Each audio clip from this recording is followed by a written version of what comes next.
नमस्कार दोस्तों, आप देख रहे हैं हरिभूमि टीवी और मैं हूं आपके साथ मनोज वर्मा। एक बार फिर हम राजनीतिक चर्चा में बात करेंगे हरियाणा के राज्यसभा चुनाव को लेकर। मैदान पूरी तरह सज चुका है।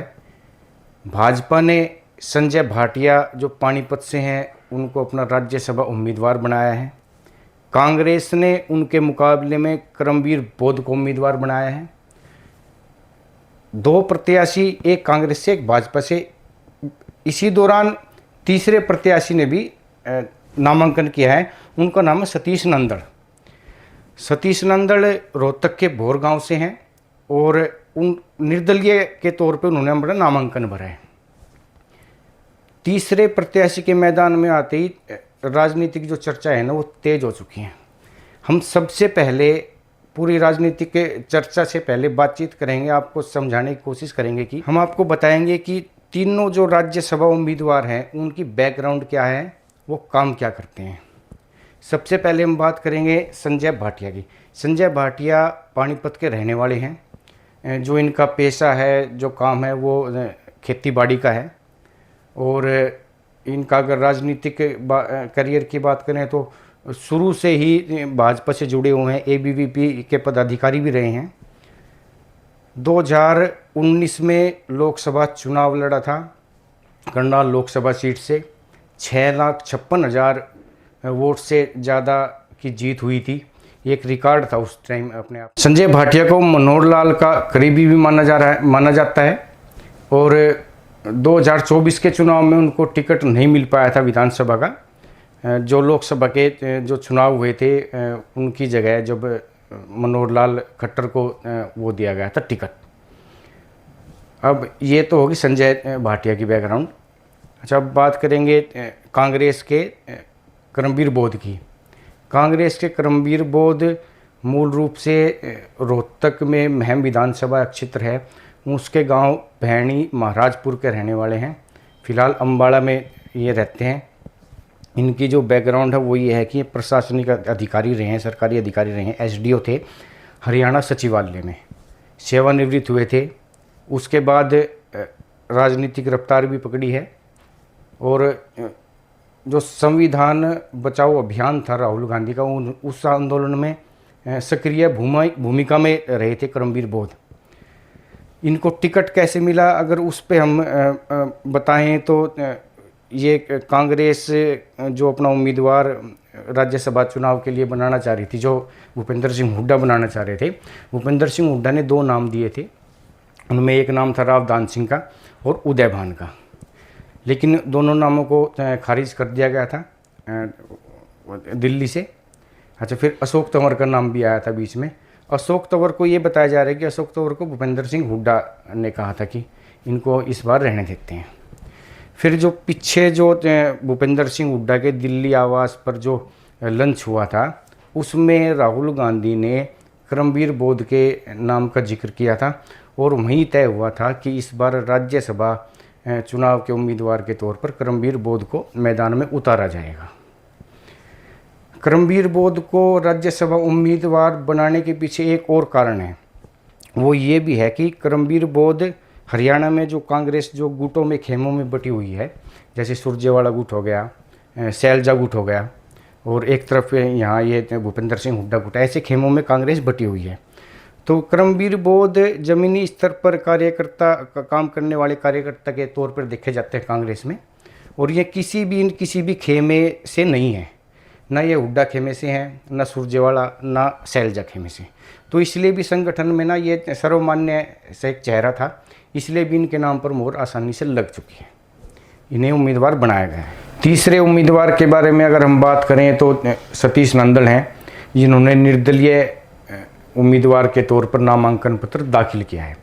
सतीश नंदड़ मूल रूप से रोहतक के गांव भोर के रहने वाले हैं। नंदड़ कंस्ट्रक्शन कंपनी और शिवालिया कंस्ट्रक्शन कंपनी के निदेशक हैं। राजनीतिक शुरुआत सतीश नंदड़ ने करीब 2007 में इंडियन नेशनल लोकदल इनेलो से की थी। 2009 और 2014 में गढ़ी सांपला किलोई से भूपेंद्र सिंह हुड्डा के सामने चुनाव लड़ा था, कड़ी टक्कर दी, दूसरे स्थान पर रहे दोनों बार। उसके बाद भारतीय जनता पार्टी ज्वाइन की नंदड़ ने भारतीय जनता पार्टी ज्वाइन करने के बाद 2019 के चुनाव में फिर भूपेंद्र सिंह हुड्डा के सामने उनको मैदान में उतारा गया गढ़ी सांपला किलोई से। इस बार भी वो जीत नहीं पाए थे। सतीश नंदल फिलहाल भारतीय जनता पार्टी के हरियाणा के प्रदेश उपाध्यक्ष हैं और कुछ ही दिनों में विश्वास भी जीता है पार्टी का, इसीलिए इनको राज्यसभा उम्मीदवार के तौर पर निर्दलीय नामांकन किया इन्होंने, लेकिन भाजपा ने इनको समर्थन दिया है।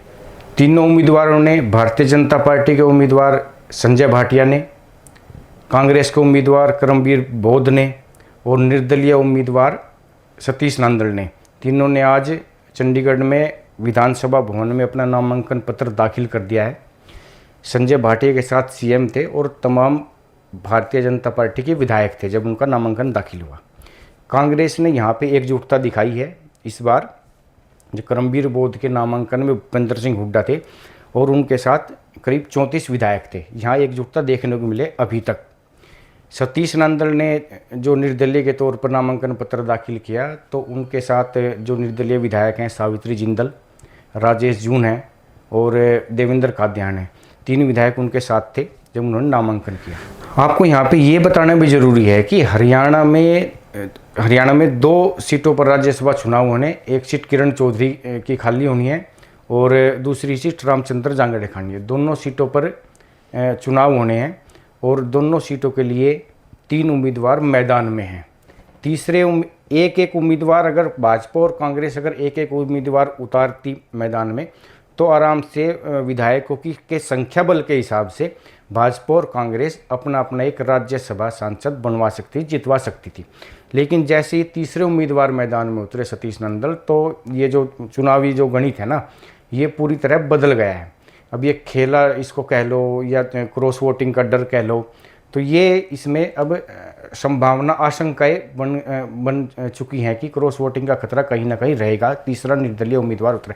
क्योंकि पहले 2 चुनावों में, 2016 के चुनाव में और 2022 के जो राज्यसभा चुनाव थे, इनमें दोनों में ऐसा ही कुछ हुआ था। 2016 में जो राज्यसभा चुनाव हुए थे, ये हम क्रॉस वोटिंग की बात करेंगे कि कैसे हरियाणा के चुनाव ना सीधे साधे नहीं होते हैं।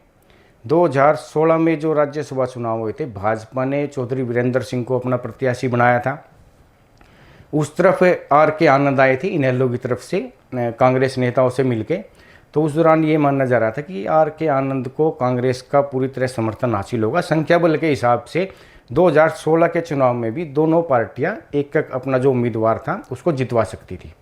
लेकिन इसी बीच सुभाष चंद्रा जो थे वो निर्दलीय के तौर पे वो नामांकन करते हैं, भाजपा उनको समर्थन देती है और जिस दिन वोटिंग होती है उस दिन करीब 14 विधायकों के वोट क्रॉस होते हैं।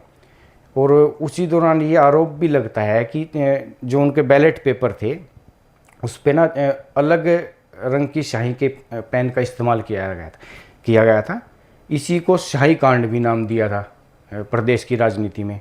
ये तो 2016 में जिस तरह क्रॉस वोटिंग हुई और संख्या बल पूरा होने के बावजूद कांग्रेस अपने प्रत्याशी को नहीं जितवा पाई, ये बात है। 2022 के चुनाव में भी ऐसा ही हुआ था। 2022 के चुनाव में भी संख्या बल के हिसाब से दोनों पार्टियां अपना एक कैंडिडेट को उतारती तो जितवा के चुनाव ले जा सकते थे। उस 2022 के चुनाव में क्या हुआ कि भारतीय जनता पार्टी ने कृष्णलाल पंवार को उम्मीदवार बनाया, कांग्रेस ने अजय माकन को अपना उम्मीदवार बनाया था। जैसे मैंने अभी बताया कि संख्या बल के हिसाब से अगर एक ही उम्मीदवार होता तो संख्या बल के हिसाब से कृष्णलाल पंवार भी जीत जाते और अजय माकन भी राज्यसभा पहुंच जाते। लेकिन इस चुनाव में भी यही हुआ। कार्तिकेय शर्मा ने निर्दलीय नामांकन दाखिल किया, भाजपा ने उनको समर्थन दिया और क्रॉस वोटिंग हुई। इसका असर ये हुआ कि इस दौरान ना उन वोट को रद्द करने की मांग भी की गई थी बाद में, लेकिन वो रद्द हुए नहीं थे बाद में। तो इसका असर ये हुआ था कि अजय माकन चुनाव हार गए थे और कृष्णलाल पंवार और कार्तिकेय शर्मा चुनाव जीत गए थे 2022 में। इसी चुनाव में किरण चौधरी और कुलदीप बिश्नोई खुल के सामने आए थे, जिन्होंने बाद में भाजपा ज्वाइन की और किरण चौधरी राज्यसभा सांसद भी बनी थी। राज्यसभा चुनाव में अब हम अगर वोटिंग का गणित आपको समझाने की कोशिश करें तो वोटिंग का गणित ये है कि एक राज्यसभा उम्मीदवार को जीतने के लिए 31 विधायकों के वोट की ज़रूरत होगी। कांग्रेस के पास 37 विधायक हैं, भाजपा के पास 48 विधायक हैं, इनेलो के 2 हैं और निर्दलीय 3 हैं। अब अगर आसान भाषा में समझाएं तो भाजपा अपने एक उम्मीदवार को, संजय भाटिया को 48 में से 31 वोट दिलवाकर आसानी से जितवा सकती है। उधर कांग्रेस के पास भी 37 विधायक हैं। अब कांग्रेस अगर ये गुटबाजी नहीं होती है, कोई गड़बड़ी नहीं होती है, तो कांग्रेस भी 37 में से 31 विधायकों के वोट करमवीर बोध को दिलवाकर उन्हें आसानी से राज्यसभा में भेज सकती है। लेकिन हो क्या रहा है, अभी तीसरे उम्मीदवार सतीश नांदल आए हैं निर्दलीय के तौर पे। अब दोनों के गणित की बात करें तो भाजपा ने 48 में से 31 वोट दिलवाई अपने एक उम्मीदवार को, वोट बचे उनके पास 17। कांग्रेस ने 37 में से 31 वोट करमवीर बोध को दिलवाई मान लो, तो उनके पास वोट बचे, विधायक बचे 6। भाजपा के 17, कांग्रेस के 6 और 2 इनेलो के विधायक और निर्दलीय 3। अगर ये सभी मिलके भी अगर भाजपा के प्रत्याशी को वोट देंगे तो इनकी संख्या भी 28 होती है। अभी भी ये 31 वाला जो आंकड़ा है वोटिंग का वो पूरा नहीं हो पाया है। इसलिए अगर भाजपा ने जिन्हें समर्थन दिया है सतीश नांदल को, अगर सतीश नांदल जितवाने हैं भाजपा को, तो कांग्रेस में सेंध लगाने की पूरी कोशिश रहेगी। करीब 9 विधायकों के वोट क्रॉस वोटिंग के जरिए सतीश नांदल को अगर दिलवाते हैं तो सतीश नांदल विजय होंगे। तो ये वोटिंग के हिसाब से चुनाव के बारे में हमने बताया कि किस पार्टी के पास कितने वोट हैं और कैसे आसानी से अगर एक प्रत्याशी होता तो जीत सकते थे, और तीसरे प्रत्याशी के मैदान में उतरते ही ना इस बार भी क्रॉस वोटिंग का खतरा मंडराने लगा है। अब चुनावी प्रक्रिया की अगर हम बात करें तो 5 मार्च को यानी कि आज नामांकन पत्र दाखिल करने का अंतिम दिन था। 9 मार्च तक नामांकन पत्र जो दाखिल किए वो वापस ले सकते हैं। 16 मार्च को वोटिंग होगी, इसी दिन रिजल्ट आ जाएगा। लेकिन जैसे आज 5 मार्च है और 16 मार्च के बीच में जो राजनीतिक उठापटक होनी है, जिसका डर कांग्रेस को सता रहा है, इनेलो का रोल भी महत्वपूर्ण रहने वाला है। वो किसके साथ जाएंगे, उनको 2 विधायक, ये भी देखने वाला है। लेकिन कांग्रेस को अपने खेमे में, कांग्रेस पार्टी में जो क्रॉस वोटिंग को लेकर डर अभी से सता रहा है। 16 मार्च को वोटिंग होनी है, तो 5 मार्च से लेकर और 16 मार्च के बीच में प्रदेश की राजनीति में क्या क्या उठापटक होगी, क्रॉस वोटिंग होगी नहीं होगी, और राजनीतिक जो सरगर्मियां हैं कैसी रहेंगी 16 मार्च तक, हम पूरी अपडेट आपको देते रहेंगे। बने रहिए हरिभूमि के साथ।